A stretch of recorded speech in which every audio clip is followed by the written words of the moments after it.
Hello everybody and welcome back. Tonight it was requested that I make up some French onion soup, which I have jarred up from last year. And to go with that, I'm going to make a nice no knead, very quick, easy, crispy bread to go with it.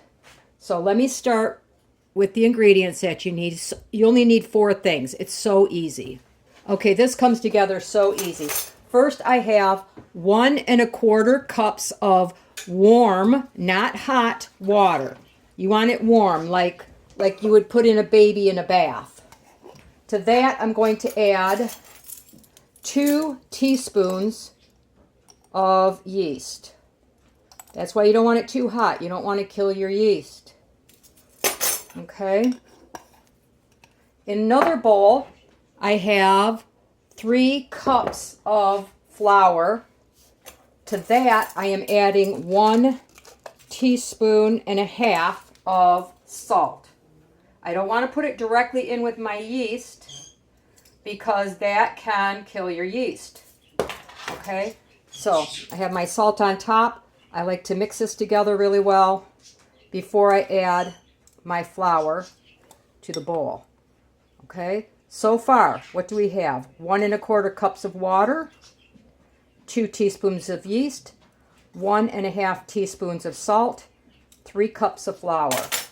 Just going to mix everything together in this bowl. You want a fairly large bowl because it's going to rise and do all its good stuff in this bowl.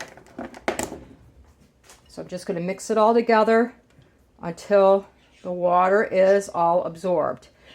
Now keep your flour handy. Sometimes you need to add a little bit more. It really depends on how you measure. I do the scoop, not the scoop method. I spoon it into my cups.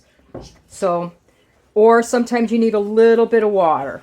Just depends. So once it starts coming together, with my clean hands, I'm just going to incorporate all this flour. As much as I can. If it doesn't incorporate easily, I'm going to add just a tiny bit of water to get all of that flour in there.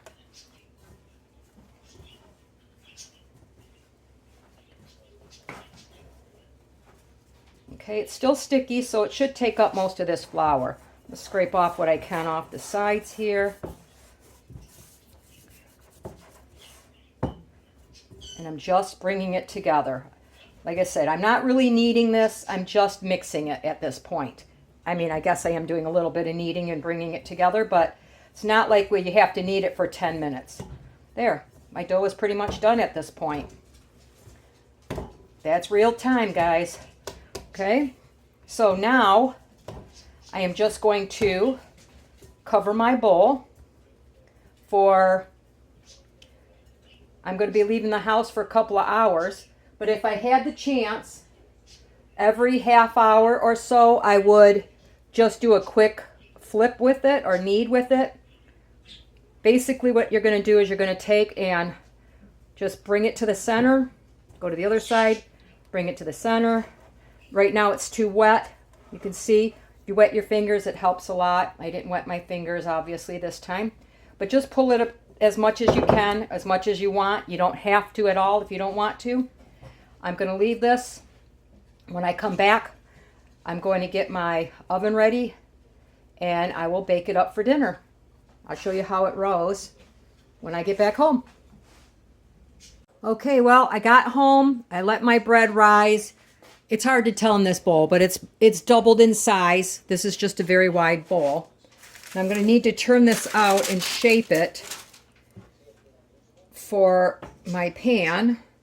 Now in my oven, I currently have my Dutch oven inside my oven, which is preheating to 425 degrees. And I'm going to take my dough out very gently, just loosening it from the bowl. We'll let it slide out. I don't want to knock all the air out of it, as little as possible. I should have probably oiled that, but I didn't. I didn't think about it. I'm just going to wet my fingers here for a minute. It's a little easier if your fingers are wet to work with this. Okay, and I'm just going to pull this into the center on each side. You can see I'm trying not to take all the air out. Oh, it's stuck a little bit. It's a very moist dough here, as you can see. Oh, that bums me out. It's going to knock some of the air out. So my loaf might be a little bit more dense than usual, but it'll still have a delicious taste and a nice crumb. It would have been prettier if I didn't have that problem. Just a little more here. I like to tuck it so I get a nice top. And I'm going to put it on a piece of parchment paper.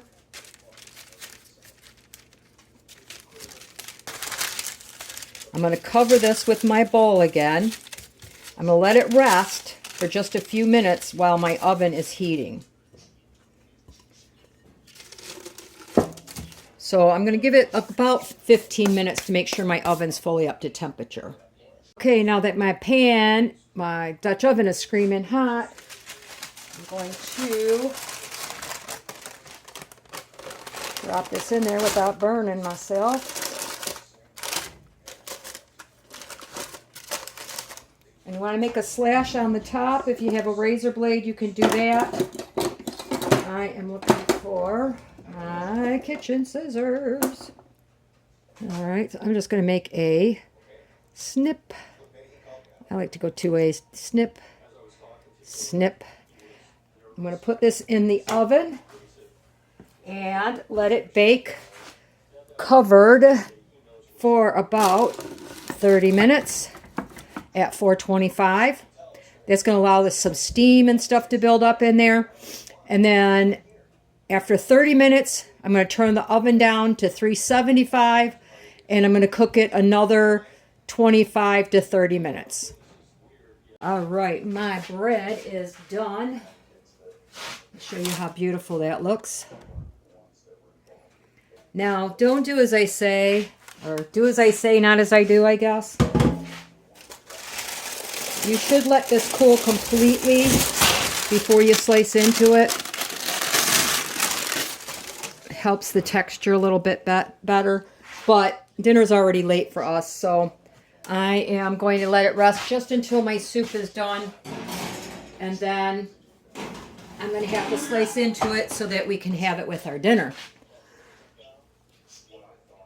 All right, I just have to show you how beautiful this bread turns out.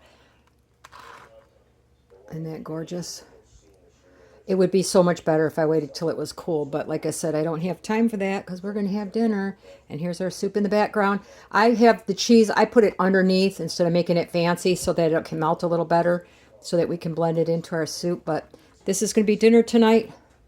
You have any questions on how we made the bread or anything else, let me know. And have a wonderful day.